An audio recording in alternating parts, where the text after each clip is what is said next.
नमस्कार दोस्तों, आज हम देखेंगे हिंदी सेट नेट अध्ययन में मोहन राकेश जी का नाटक आधे अधूरे। इस नाटक के मुख्य पात्र देखते हैं। पहला जो नारी पात्र है वह है सावित्री।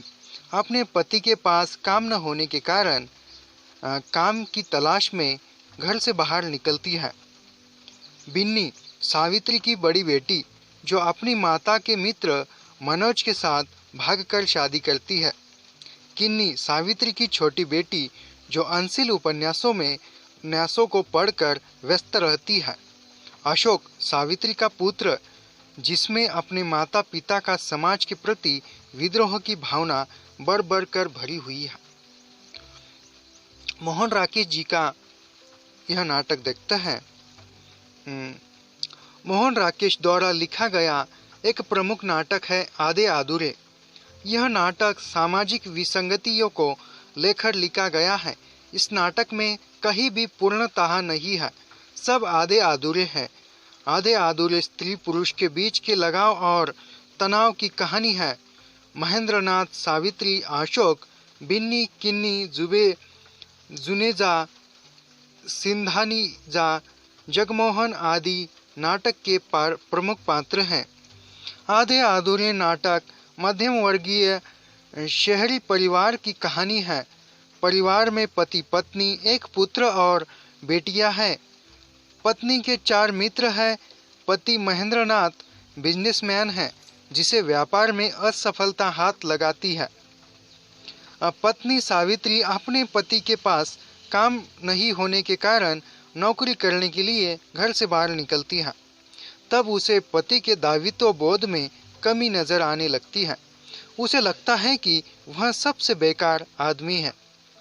वह संपूर्ण मनुष्य नहीं है। बाहर निकलने पर सावित्री की मुलाकात 4 लोगों से होती है। एक धनी व्यक्ति है जो मित्र स्वभाव का है और सज्जन है। दूसरा डिग्रीधारी व्यक्ति शिवदत्त है, जो सारे संसार में घूमता रहता है।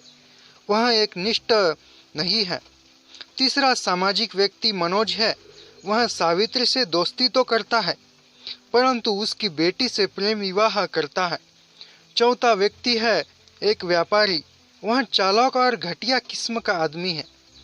40 वर्षीय सावित्री, जिसके चेहरे पर अभी भी चमक बरकरार है, अपनी जिंदगी के खालीपन को भरने के लिए एक संपूर्ण पुरुष की तलाश में रहती है।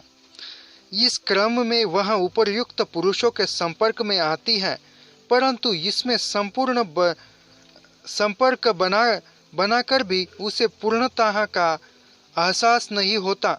प्रत्येक व्यक्ति अपने अपने ढंग से अपने स्वार्थ की पूर्ति के लिए उसका उपयोग करता है। पहला व्यक्ति मित्र ढंग का है। अपनी स्त्री से उसकी नहीं पड़ती।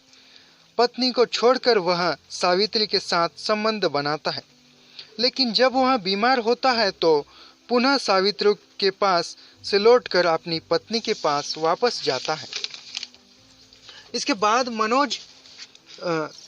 मनोज सावित्री से मित्रता तो करता है, पर सावित्री की बड़ी बेटी मिन्नी को प्रेम पाश में बांधकर उसके साथ भाग जाकर शादी करता है।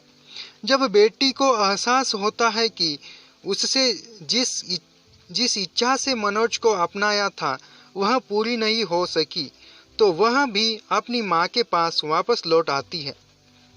छोटी बेटी किन्नी मुँह फट है। वह अंशिल उपन्यासों में रमी रहती है तथा लड़कों से संबंध बनाने की इच्छुक है। बड़ी बेटी को माँ से कोई सहानुभूति नहीं है। बेटे अशोक में भी असंतोष की भावना घर की गई है। उसके मन में समाज के प्रति विद्रोह की भावना है। माँ बाप के प्रति भी विद्रोह है। तीनों संतानों आधुनिक परिवेश की उपज है। परिवार के तनाव और माता पिता के संबंधों के कारण उसमें ऐसी भावना घर की गई है। नाटक के अंत में सभी पात्र एक एक कर घर वापस लौट आते हैं। सावित्री शिवदत्त के घर से निकल पड़ती है। शिवदत्त उसे नहीं रोकता और लौटकर वहां घर चली आती है। महेंद्रनाथ भी अपने मित्र के यहाँ से लौट आता है और बेटी भी आ जाती है। अंततः में लेखक यह बताना चाहते हैं कि परिवार की वह धुरी है जो सभी सदस्यों को बांधे रखती है। परिवार रूपी संस्था ही एक प्रकार से जीवन को अनुशासित रखती है, किंतु आज प्रत्येक परिवार में कलह, श्रृंखलाताएं, अनुशासन प्रियता दिखाई देती है, जिनका मुख्य कारण है समाज का औद्योगिकरण तथा भौतिकवादी स्वभाव। लेकिन फिर भी यदि परिवार अनुशासित है तो यह बिखराव से बच सकता है। नाटककार मोहन राकेश ने सावित्री तथा महेंद्र के माध्यम से साधारण मध्यवर्गीय भारतीय परिवारों को चित्रित किया है। धन्यवाद।